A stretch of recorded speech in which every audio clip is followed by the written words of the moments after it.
Every visionary has a story to tell. These stories educate and inspire us all. You could hear them cranking up in the morning and hear the click, click, click of the roller coaster.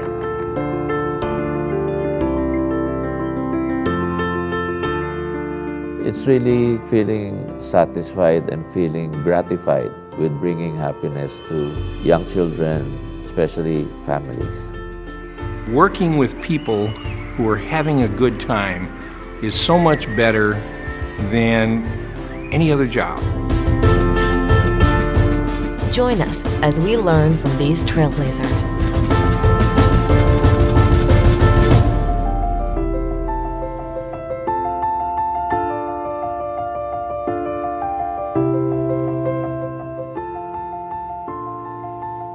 My first involvement was probably when I was about 6 or 7 years old. I was growing up in Cleveland, Ohio, and there was this new park opening up in our marketplace called SeaWorld.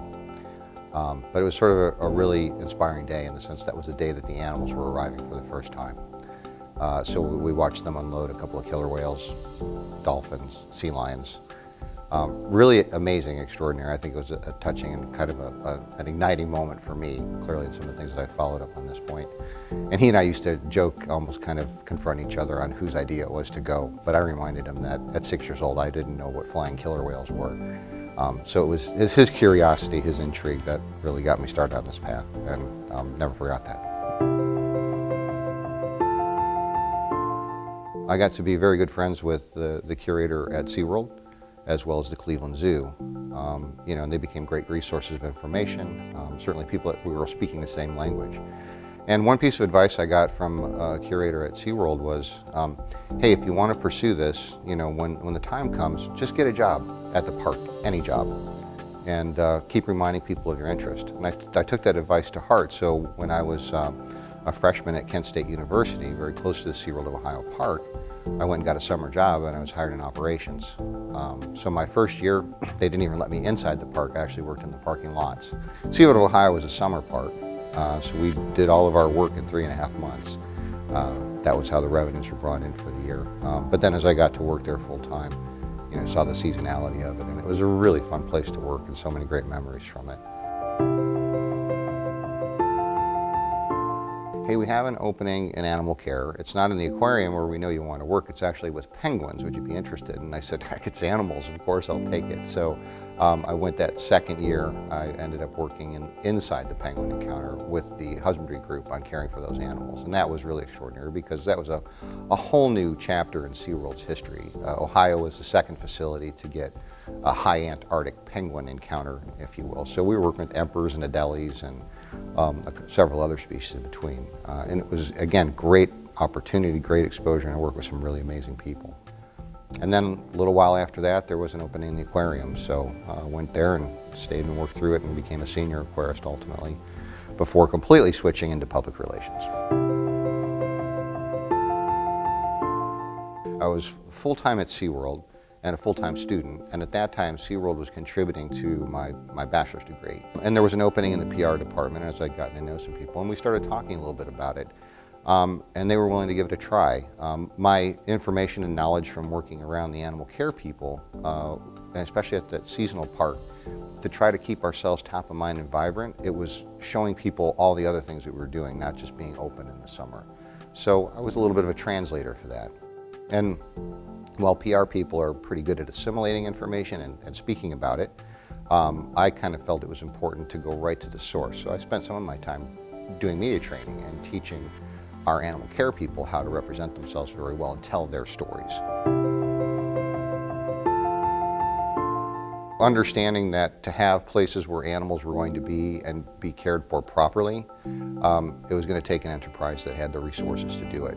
I'd certainly been familiar, having worked in the pet industry, that there were sort of a lot of people that were very interested and excited about exotic animals, but they maybe weren't properly set up to care for them. And we've seen things change. We've also had great catastrophes in the cases of people that have owned and housed exotic animals. So I have a lot of confidence in our zoos and aquariums here in the United States and abroad to do a good job. But I think the other thing that was becoming very aware of is, rapidly diminishing state of the wilderness. And people were becoming much more isolated from that experience. I think I had the benefit growing up in northeastern Ohio. There were still a lot of woods and wild places to run around and find snakes and frogs and do all those kind of things. But it was rapidly disappearing with people building homes and enterprises and things like this. So very soon people were not going to have this chance to experience the natural world the way that I did. And furthermore, they were becoming very frightened of it. So having a place like a zoo or an aquarium where people can come and see and learn and engage was pretty important. And I found that to be the case. And then really discovering, as my horizons broadened a little bit, that having something like a SeaWorld in a place like northeastern Ohio was really rare and pretty extraordinary. So being a part of that was wonderful. And then having the opportunity to really be invited to come work at the San Diego Zoo, which from my perspective as a kid growing up in Ohio was the greatest place in the world. So always wanted to visit, never thought for sure I'd be working there. And now almost 18 years later, I've been there too. It was interesting, and I've thought about this a lot over the years.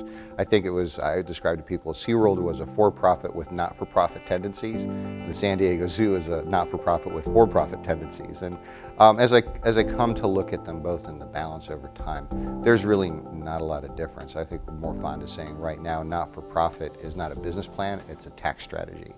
Because you do things with your business. I mean, for us to have capital to build new attractions and exhibitry at the zoo, we rely on donors. When we've accumulated enough money from their support, that becomes our capital for building a new exhibit. Well, and if you're in a for-profit, you have to appeal to shareholders and demonstrate what that ROI is going to be relatively quickly, especially if you're putting in something like a ride or roller coaster. What we tend to look at is, we're building habitats and homes for animals. The ROI is not going to be very immediate. That's a place for them to live for maybe 3 or 4 decades. So it's a different kind of model, but we're held to a different degree of accountability with respect to that. But I think the not-for-profit world is more rapidly waking up to that. And you have to understand how to diversify your portfolio, where those sources of income from. If you're a municipally run entity as a not-for-profit, and we always joked, said, zoo comes at the end of the alphabet. So if you're a municipal zoo, you're getting money after everything's been distributed. So, it's just being smart about it and being aware of it. And to that point, just looking at the constituent group of zoos and aquariums, I think that's why in the last, say, 10 to 15 years, you've seen more zoos and aquariums and cultural attractions joining IAAPA. They're coming to the expo, they're coming to the show, they're looking for those opportunities that will generate revenue, but also help them better organize and operate their business. Transparency and collaboration seem like they're higher than they've ever been before. I do think in the past there was a lot of this keeping it close to the vest, trade secrets and all this inside stuff. But now, and especially through affiliations like this, we're so very open to sharing. And I think even more so in my particular industry, I often tell people that we have no desire as the San Diego Zoo to be the last zoo standing. In fact, we can't. We require the collaboration of lots of other zoos. If you just think of one thing like managing a population of animals between zoos, we do that in a very coordinated effort. Through the Association of Zoos and Aquariums, we have what we call a species survival program. So, somebody in Houston might be responsible for the stud book for tigers, and someone in New York City might be responsible for the stud book for penguins. And so they work with all that information to make decisions on which animals should be where to keep that a thriving population in the care of all of these zoos together. If we just relied on one institution to do it, you'd run into a block at some point. I think it's just an amazing fascination when you look at the diversity of life that's on the planet and think about all the different ways in which animals behave to survive and have done so for such a long time. But I also think it's more than anything, and certainly the one thing we appeal to in marketing, it's that kid at heart for the adult, and of course how children respond to the animals themselves. So it kind of brings a family together, even if it's just for a few hours one day. And in our busy lives with so many other distractions and diversions going on, there's a little bit of that I think that can only be given at a place like a zoo or aquarium. Well, when I was working at SeaWorld, I'd always heard about IAAPA, and a lot mostly from the entertainment folks that I worked with. They would talk about coming down to the show and what was going on. It was always intriguing to me, But in the public relations capacity that I had at SeaWorld of Ohio, I didn't know all that much about it, and there really wasn't an opportunity for me to go or attend. And then when I came to San Diego, and it was probably about my second or third year at the zoo, Janice Witherow from Cedar Point was chairing the then marketing and PR committee. And she called me and said, hey, I haven't seen you in years. I know you're at the zoo. How are things going? I've got this opportunity. We're looking for someone to represent zoos and aquariums on our PR and marketing committee, and you were the first person I thought of. What I found with it is, while it was flattering for me to be asked, and I knew that a lot of it was, really at the benefit of representing my organization. And so with each new responsibility I took on for IAAPA, I always made sure I maintained that lens of, yes, I'm partially here to represent my attraction, but I was looking for that bigger piece of what am I doing for zoos and aquariums overall. After that time, PR and marketing got separated. PR became its own committee, and they were much more interested and focused on a need that the organization had, which is to really look at safety. Probably the biggest challenging issue that this industry had was some extreme opinions about the safety of rides and other things. So it was great that the association took that seriously and worked harder on the messaging for that. What IAAPA provides is, now that you've taken care of all that, you're a good institution, you're taking care of your animals, it's all vetted and it's of the highest quality, you got a business to run. And so what happens here at IAAPA is folks are coming from zoos and aquariums to gain the knowledge and the exposure to people that are running the for-profit entities. So we have to sell tickets, and we have to take care of guests that are coming to the facilities in all the same ways that Disney or an FEC or anybody else does. And sometimes that was secondary to a lot of these businesses. When zoos were first opened, and in many cases built, it really wasn't always with the guest experience in mind. And again, I think for us, particularly at the San Diego Zoo, yes, we're a zoo and we serve our community as being the zoo in San Diego, but we're also in a highly trafficked tourist market, year-round warm weather destination that has a SeaWorld and a Legoland and a Disney and a Universal. So for the consumer that's in our marketplace, that visitor, we're looked at in the same lens. So we have to rise to that occasion too. Yeah, again, recognizing again, what was the future of education going to be? And there's only so much money that the organization can give or contribute to building education programs. And of course, I was in not-for-profit, and a few other members of the groups I was working with did. And we understood that there were dollars out there, especially for things in education. Education tends to raise more money in charitable gifts than zoos and aquariums do, or even conservation.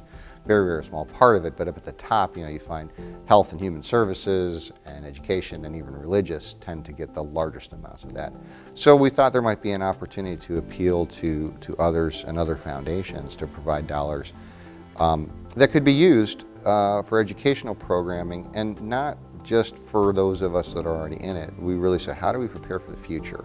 What are the kinds and types of things we can do that will be there for the up-and-coming group? Where does a person like me that got that parking lot job, who just maybe needed a job, but then stayed and turned it into a 30-plus year career in the attractions industry? And oh, by the way, it's a real career, and people come through that and end up with, great opportunities and do quite well for it. So that may not be easily understood. So the opportunities we thought with the foundation would be to get greater exposure for that, create programs that could be in place that would help people get jobs in the industry and keep jobs in the industry. I think we're always going to continue to push innovation. There's some concern a little bit about how much technology everybody has in their hands, and is that dulling our desire or need to go to these places and doing it. And I like to think that authenticity is going to be the wave of the future. It's one thing to go to your tablet or your mobile device and experience things or learn about things, but it's a whole other thing to be there. And those things you can't be replaced by virtual reality. So going to a fully immersive environment with other people to go do something and experience it, that has to continue to be the way of the future. So I think that it's strong for all of us to continue to provide those experiences that are really happening. And we can certainly do an awful lot to reinforce them with the technology. or use the technology to entice people, or even give them some lingering experience after the fact. You know, I love the fact that people take pictures and post them and share them virally of their experiences at our parks and attractions. So it's being knowledgeable about those things, integrating them into what you do, but never giving up on the true aspect of we want to bring people together for a day to escape whatever it is that they're going through or having as a regular Monday through Friday experience. We want them to have something really exciting and over-deliver with surprise and delight.